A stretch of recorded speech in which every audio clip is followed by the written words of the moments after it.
Hello friends, आपका फिर से स्वागत है मेरे यूट्यूब चैनल बनवाल स्टडी पे। तो आज हम कंप्यूटर की जनरेशन के बारे में पढ़ेंगे। कंप्यूटर की फ़र्स्ट क्लास में हमने कंप्यूटर के बारे में पढ़ा था और कंप्यूटर की फ़र्स्ट जनरेशन का पढ़ा था।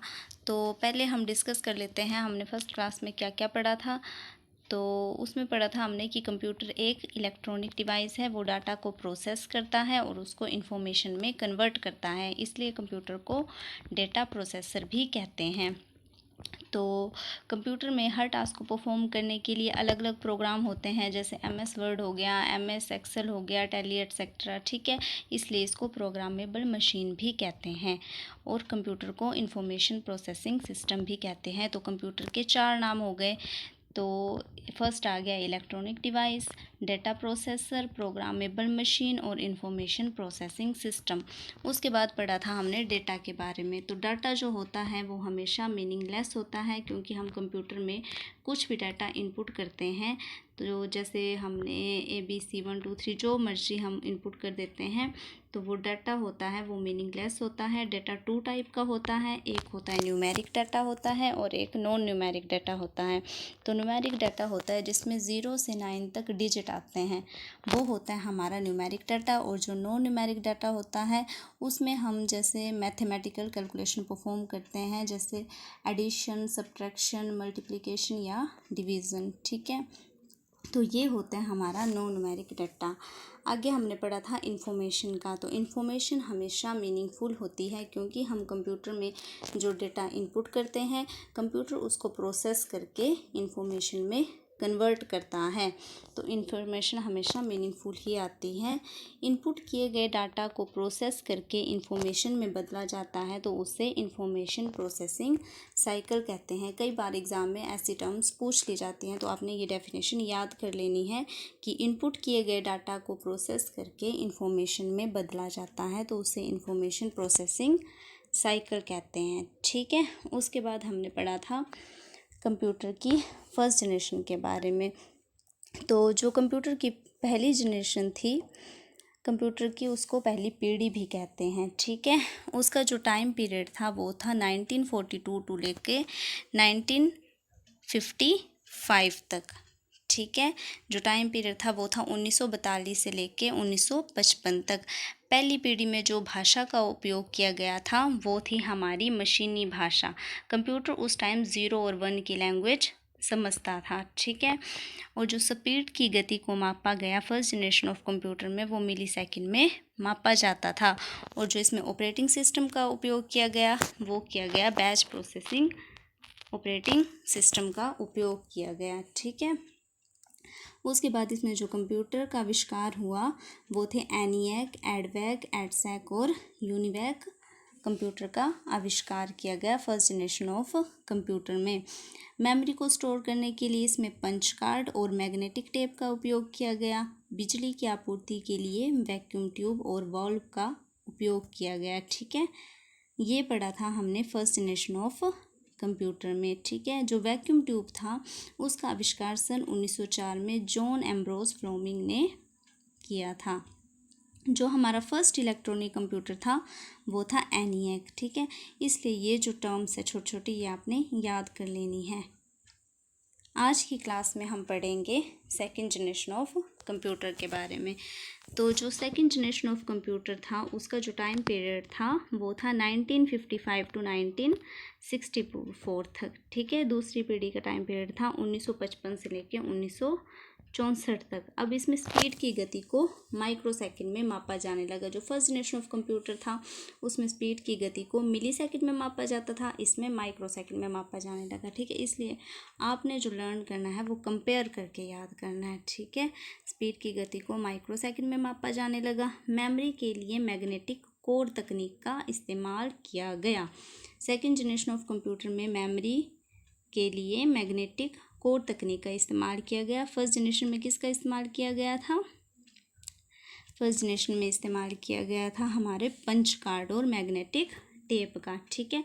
अब बिजली की आपूर्ति के लिए ट्रांजिस्टर का उपयोग किया गया। उसमें बिजली की आपूर्ति के लिए वैक्यूम ट्यूब का उपयोग किया गया था फर्स्ट जनरेशन ऑफ कंप्यूटर में। सेकंड जनरेशन ऑफ कंप्यूटर में बिजली की आपूर्ति के लिए ट्रांजिस्टर का उपयोग किया गया। जो ऑपरेटिंग सिस्टम उपयोग किया गया इसमें time sharing operating system use किया गया, ठीक है। और इसमें जो भाषा का उपयोग किया गया सेकंड जनरेशन ऑफ कंप्यूटर में वो असेंबली लैंग्वेज का उपयोग किया गया, असेंबली भाषा का उपयोग किया गया।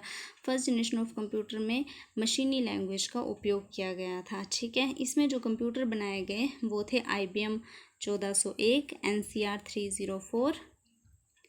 ये जो कंप्यूटर थे ये सेकंड जनरेशन में बनाए गए, ठीक है। एक बार हम फिर से रिवाइज कर लेते हैं। जो सेकंड जनरेशन ऑफ कंप्यूटर था उसका टाइम पीरियड था 1955 से लेकर 1964 तक। इसमें स्पीड की गति को माइक्रोसेकंड में मापा जाने लगा। मेमोरी के लिए मैग्नेटिक कोर तकनीक का इस्तेमाल किया गया। बिजली के लिए ट्रांजिस्टर का उपयोग किया गया। टाइम शेयरिंग ऑपरेटिंग सिस्टम का आविष्कार किया गया और असेंबली भाषा का उपयोग किया गया। और जो कंप्यूटर थे वो थे IBM 1401 और NCR 304 कंप्यूटर बनाए गए सेकंड जनरेशन ऑफ कंप्यूटर में, ठीक है। अब हम पढ़ेंगे कंप्यूटर की तीसरी पीढ़ी, थर्ड जनरेशन ऑफ कंप्यूटर। जो थर्ड जनरेशन ऑफ कंप्यूटर था उसका जो टाइम पीरियड था वो था 1964 से लेके 1975 तक था। अब इस जनरेशन में स्पीड की गति को नैनो सेकंड में मापा जाने लगा, ठीक है। जो सेकंड जनरेशन थी उसमें जब मापा जाने लगा था मिली सेकंड, माइक्रो सेकंड में। और जो हमारी फर्स्ट जनरेशन थी उसमें मिली सेकंड में मापा जाता था। जो स्पीड की गति थी थर्ड जनरेशन में उसमें नैनो सेकंड में मापा जाने लगा। इस तरह आपने कंपेयर करके लर्न करना है तो आपको जल्दी लर्न हो जाएगा, ठीक है। बिजली की आपूर्ति के लिए अब इंटीग्रेटेड सर्किट का इस्तेमाल किया गया। बिजली की आपूर्ति के लिए इंटीग्रेटेड सर्किट का इस्तेमाल किया गया। मेमोरी के लिए मैग्नेटिक कोर तकनीक का इस्तेमाल किया गया। सेकंड जनरेशन में भी मैग्नेटिक तकनीक थी और थर्ड जनरेशन में भी मैग्नेटिक तकनीक का इस्तेमाल किया गया। अब इसमें जो लैंग्वेज थी वो थी फोर्ट्रान और कोबोल लैंग्वेज का इस्तेमाल किया गया। फोर्ट्रान थी हमारी जो लैंग्वेज थी, फोर्ट्रान वो थी फॉर्मल ट्रांसलेशन, ठीक है। और कोबोल लैंग्वेज का इस्तेमाल किया गया। रिमोट प्रोसेसिंग ऑपरेटिंग सिस्टम का उपयोग किया गया। रिमोट प्रोसेसिंग ऑपरेटिंग सिस्टम का उपयोग किया गया थर्ड जनरेशन ऑफ कंप्यूटर में। अब इसमें जो कंप्यूटर बनाए गए थर्ड जनरेशन में वो थे हमारे IBM 360, PDP-8, PDP-11। ये कंप्यूटर जो थे वो थर्ड जनरेशन ऑफ कंप्यूटर में बनाए गए, ठीक है। तो ये तीसरी पीढ़ी का ये आपने याद रखना है। उसके बाद आते हैं हम फोर्थ जनरेशन ऑफ कंप्यूटर में। तो जो फोर्थ जनरेशन थी, जो हमारी चौथी पीढ़ी थी, उसका जो टाइम था, जो समय था वो था 1975 से लेके 1989 तक, ठीक है।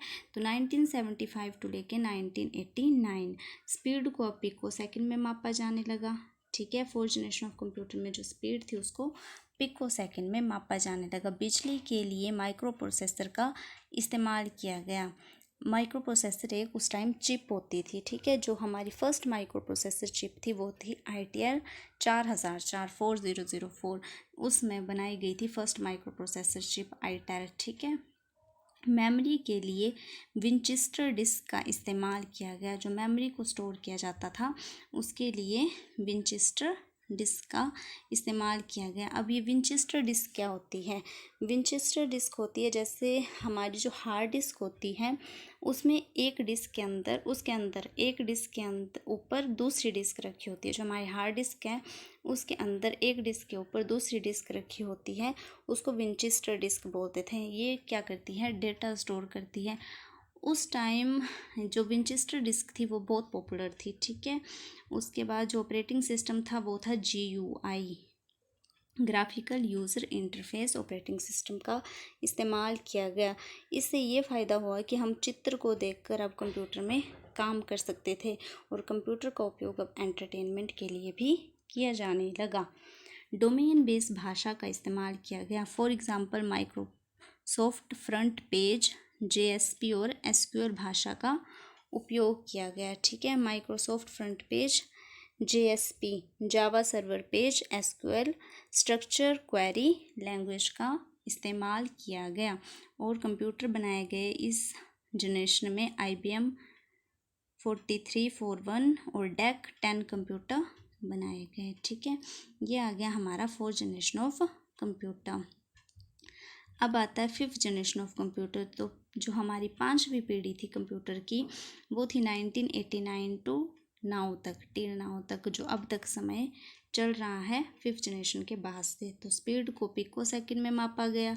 मेमोरी के लिए अब CD, DVD, pen drive, hard disk का इस्तेमाल किया जाने लगा।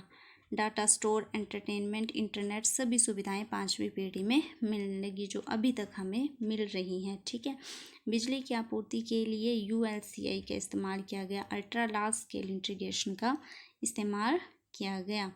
अब इसमें जो इंटेलिजेंस आई वो थी आर्टिफिशियल इंटेलिजेंस, कृत्रिम बुद्धिमत्ता का इस्तेमाल किया गया। ठीक है, ये थी एक प्रोग्रामिंग लैंग्वेज थी। इसमें 2 programming language I, LISP list programming language, prologue programming logarithm language का इस्तेमाल किया गया 5th जनरेशन ऑफ कंप्यूटर में। तो इस तरह आपने क्या करना है, कंपैरिजन करके इनको लर्न करना है। ठीक है, ये थी हमारी कंप्यूटर की सारी पीढ़ियाँ। तो गाइज़ आज मैंने आपको कंप्यूटर की जनरेशन बता दी है, बाकी हम नेक्स्ट क्लास में पढ़ेंगे। अगर आपको ये क्लास पसंद आई है तो चैनल को सब्सक्राइब कर देना। Thank you so much.